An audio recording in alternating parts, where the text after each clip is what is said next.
COVID, bro. Listen. Romulus Booker, the government name.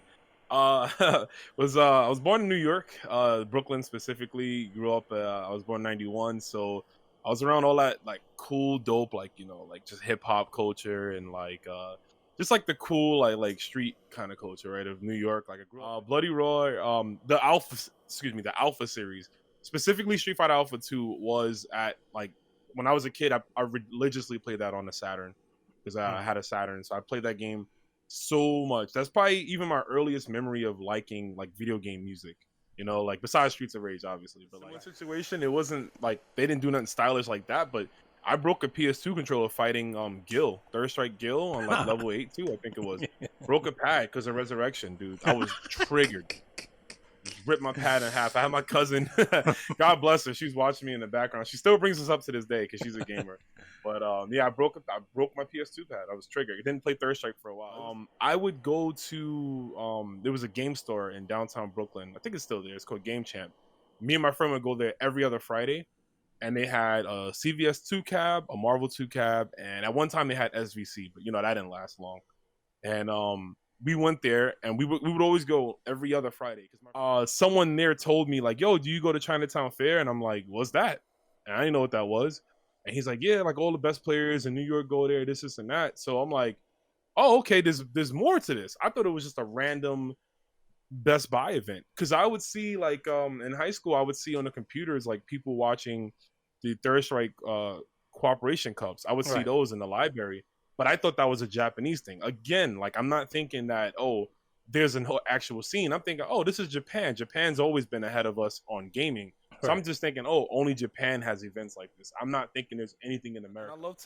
I love to ask people too, like how they started, because I like hearing like the same stories. I like, yeah, there's a pizzeria that had Marvel 1, and then there's a laundromat that had this. Because I'm like, that's the same thing I went through. Like I had laundromats and pizzerias and like local like convenience stores that just had like a random cabinet, and you just crack out on it, and then you get better. So it is cool. It is niche, but it's dope that we all have like similar ways that we got in. It's just really hard to watch the product, and I wish all the love and hope for AEW because I want them to prosper, and I think they got a solid roster. They just still got to work out a few things, but wrestling is just like, even like you said with social media, man, like wrestling Twitter was killing me. Every day it was, AEW sucks from WWE fans, and then vice versa. Like just the constant arguing over ratings, the constant arguing over talent, and this person's copying that person, and blah blah blah. I'm just like, man, it's like wrestling fans are like, it's embarrassing to be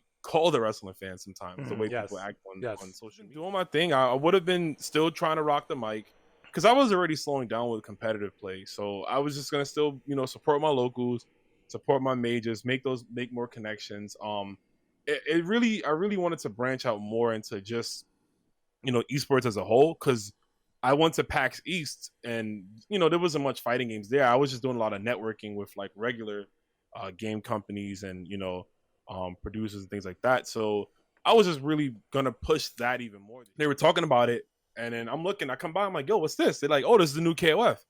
And it's been out in arcades for maybe 2 months at this point. And they're like, oh, this is the new KOF that just came out. And I'm like, what? They made a new one? I thought 12 was like, the worst. I thought it like, no one was gonna buy it. And they was like, nah, this one looks good, dude. Like, check it out. And then I looked at it, and I kid you not, it was literally like love at first sight. Like the rest of the day I was there, I only watched the KOF 13. It was like, yo, Rome, it's your turn. I'm like, nah, I'm good. Skip. Actually, me and this person are bonding over an anime or a TV show or the same type of music, and then you learn more about the person, and you start to appreciate them more, and you look past that. So there was some friends that I made on PAG that I've hung out with outside of gaming events. Like we went to hang out at movies, we've chilled at like a concert or something, like there's people like that. So that's probably for me the biggest thing is just like, but over the years I'm like, no, I'm more than this now. I'm a streamer, I'm a commentator now. I'm looked at as a figurehead in the New York SNK scene and just East Coast SNK scene as a whole, of like, helping put things together and just being that guy that's always around and supporting events. So, it was just time to leave PAG. I just wanted to move on. And initially I didn't leave. Like, it might look like I left PAG to go to directly to Dynamic, but that wasn't the case. I was gone from PAG. I didn't join Dynamic Focus for another like 3 months. Most like thing that stood out to me the most was that like during this lockdown, we're all working. No one stopped working. Like, yeah, we can't do events. Fine. We got YouTube. We got podcasts. We got streaming. We got like marketing, just things like that. Everyone on Dynamic Focus has a role and they play their role right. Everyone does, they continue to work and they continue to keep going despite, the world situation. So I think that is the true dynamic of Dynamic Focus in my eyes. You know what my pop off is? Because I've never really popped off on somebody after beating them. My pop off is like if I beat you in bracket and then I hear you go to your friends and you're complaining like, oh, he only won because like Billy Kane or whatever. Yeah. Like that's my pop off. When I hear you complain about my character to your friend, yeah, that's like I'm good. That's my pop off. When I started playing the game, when I was really into getting good at it, I was doing okay. Like I wasn't getting like top 8s. I was like getting out of pools, but I wasn't getting like top 16s and stuff. But when I slowed down and I would just enter the support, I was getting top 8s. Like I got top 8 at NEC. I'm like, like I've been stopped playing the game by that point, Right. I didn't realize how much I really treasured events until it was like you can't go to them anymore. That's something I miss, just hanging out with a bunch of people, drinking and playing games and just talking trash about games or just talking about anything.